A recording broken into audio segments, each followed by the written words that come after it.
Warahmatullahi wabarakatuh. Bismillah walhamdulillah wassalatu wassalamu ala rasulillah Sayyidina Muhammad ibn Abdullah wa alihi wa sahbihi wa mawala. La hawla wa la quwwata illa billah, amma ba'du. Bapak-bapak, ibu, jamaah Zuhur Masjid Raudhatul Jannah, alhamdulillah pada siang hari ini kita akan melanjutkan kajian tafsir ayat ahkam dan kita akan membahas Al-Baqarah ayat 186, ayat 186 dan ayat 187. A'udzu billahi minasyaitonir rajim. Wa idza sa'alaka ibadi anni fa inni qarib ujibu da'watad da'i idza da'an falyastajibu li wal yu'minu bi la'allahum yarshudun. Wala tubashiruhunna wa antum akifuna fil masajid tilka hududullahi fala taqrabuha kadzalika yubayyinullahu ayatihi linnasi la'allahum yattaqun. Wa idza sa'alaka ibadi anni fa inni qarib. Apabila bertanya kepadamu ya Muhammad, Allahumma shalli wa sallim alaihi, hamba-hambaku, kalau hamba-hambaku bertanya tentang aku, fa inni qarib, kau jawab kepada mereka, aku itu dekat. Ujibu da'watad da'i idza da'an, aku akan memenuhi doa-doa yang dipanjatkan kepadaku. Ya, ini da'an aslinya itu da'ani, ya, fahuzifat yaul mutakallim dibuang liya'lam karena orang sudah mengetahui, ya. Falyastajibu li, maka hendaklah mereka memenuhi panggilanku. Wal yu'minu bi, dan hendaknya mereka memenuhi keimanan kepadaku. La'allahum yarshudun, niscaya mereka akan mendapatkan petunjuk. Jadi Bapak Saudara sekalian, ini kalau kita memenuhi panggilan Allah, panggilan kita diterima.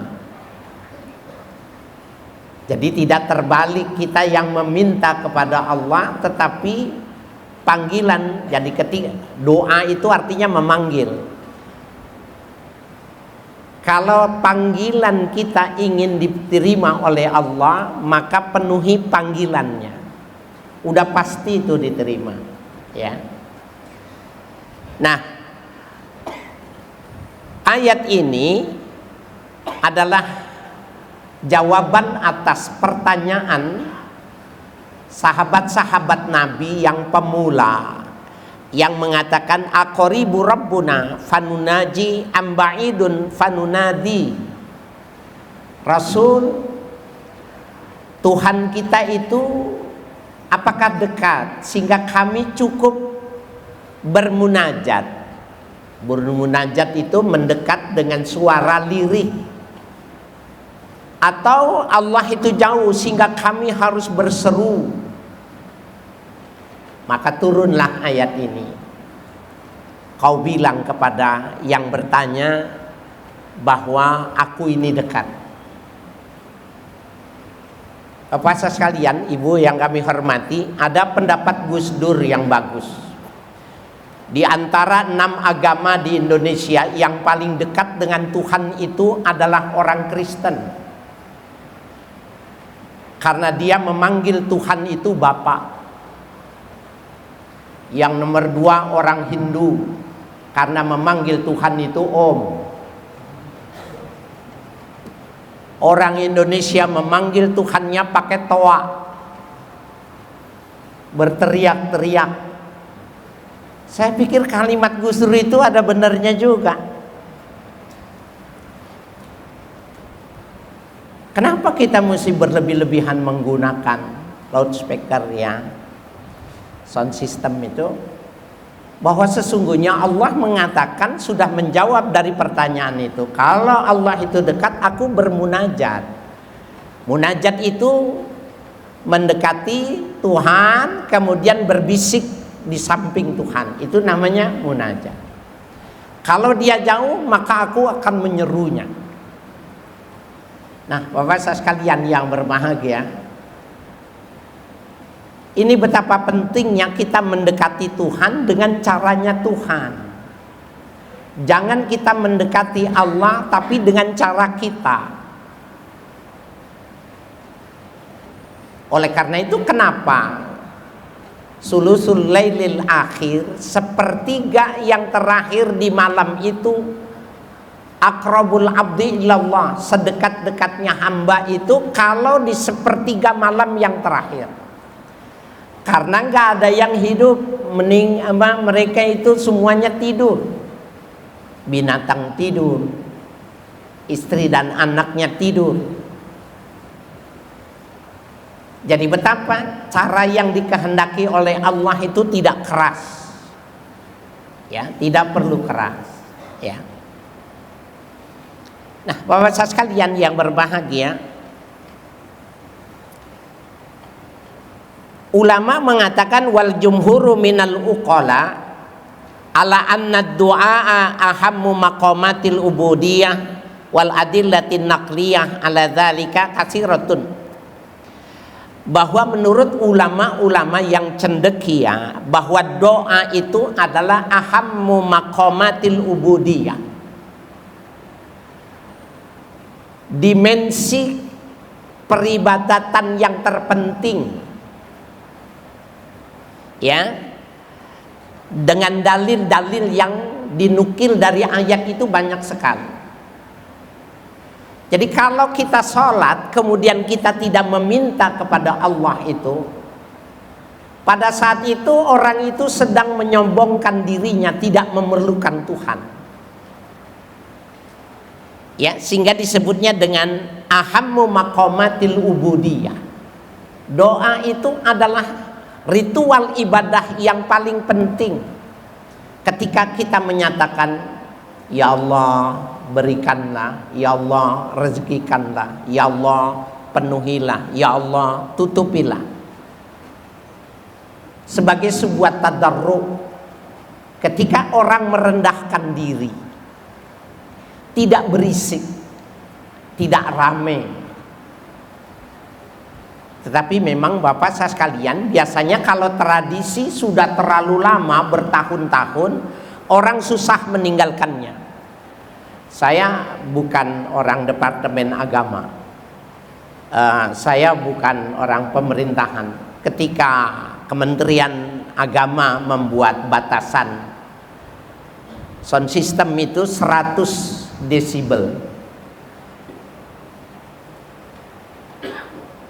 Bapak Menteri kita itu langsung dibully, karena memang dia dari mulai lahir speakernya keras gitu.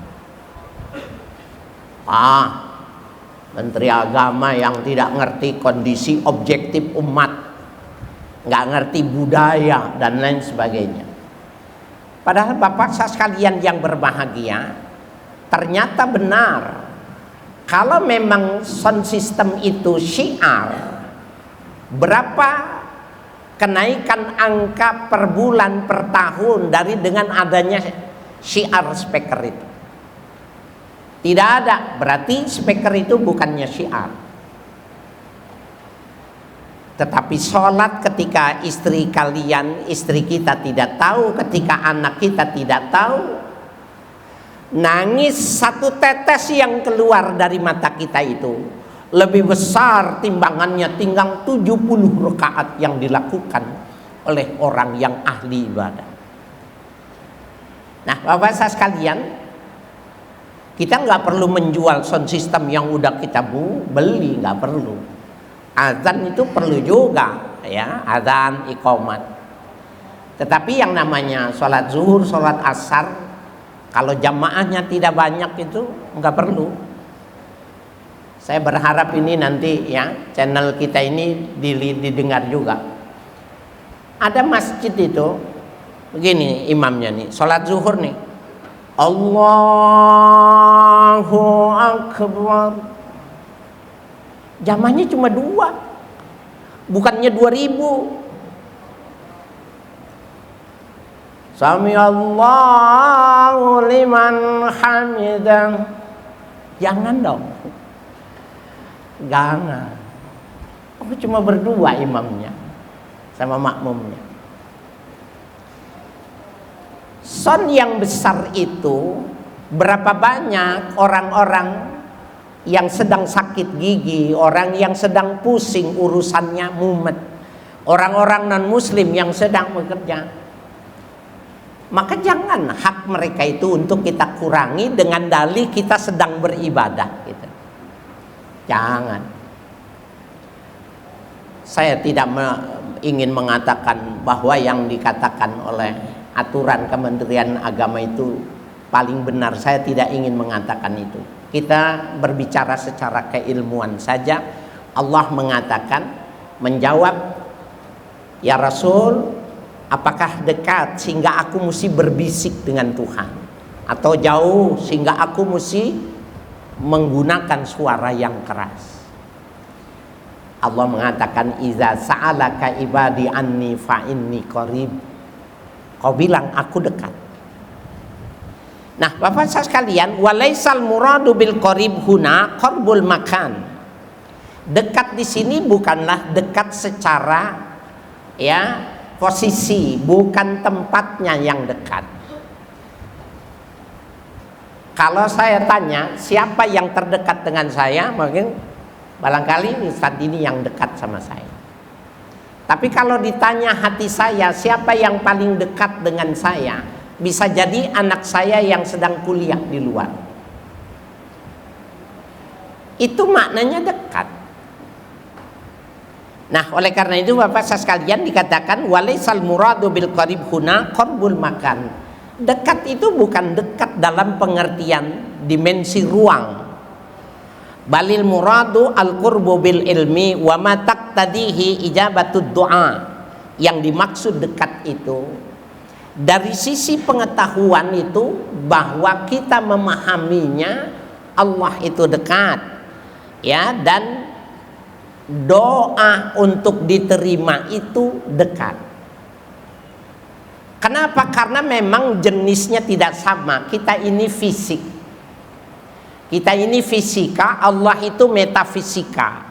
Kalau berdekatan maka nggak bisa diukur dengan kata benda. Tidak bisa kedekatan itu kedekatan secara ya ruang dan waktu, bukan ya.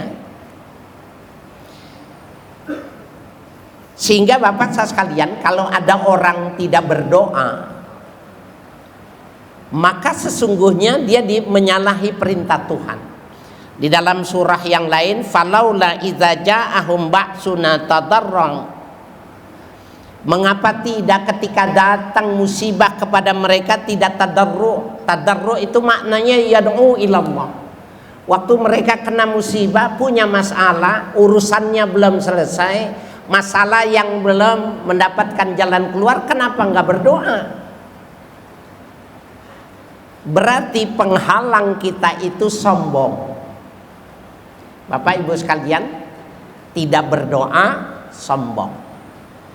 Kecuali bagi orang-orang yang menganggap pada pemahaman mereka itu meminta berulang-ulang itu, cerewet itu, dia merasa malu. Di kalangan para sufi mereka mintanya itu yang sifatnya itu yang tidak duniawi, sehingga ketika di antara sujud pertama dengan kedua, Allahu Akbar, Rabbighfirli warhamni warfa'ni warzuqni, mereka tidak mau menyebutnya. Kenapa? Malu. Sudah terlalu banyak Allah memberikan karunia. Tetapi kita tidak mesti mengikuti sebuah paham semacam itu. Rabbighfirli, ya Allah ampuni aku, warhamni, kasihni aku, wajburni, tutupi kekuranganku, warzuqni, berikan rezeki kepadaku. Tidak apa-apa, boleh. Bahkan ketika kita butuh, kita tidak mengungkapkannya, kita termasuk orang yang dimarahi. Kenapa kamu tidak minta ketika musibah menimpamu? Nah, Bapak sekalian yang berbahagia, berarti kita bisa membuat kesimpulan bahwa doa itu ahammul ibadat. Ibadah yang sangat, di antara ibadah-ibadah yang terpenting itu berdoa.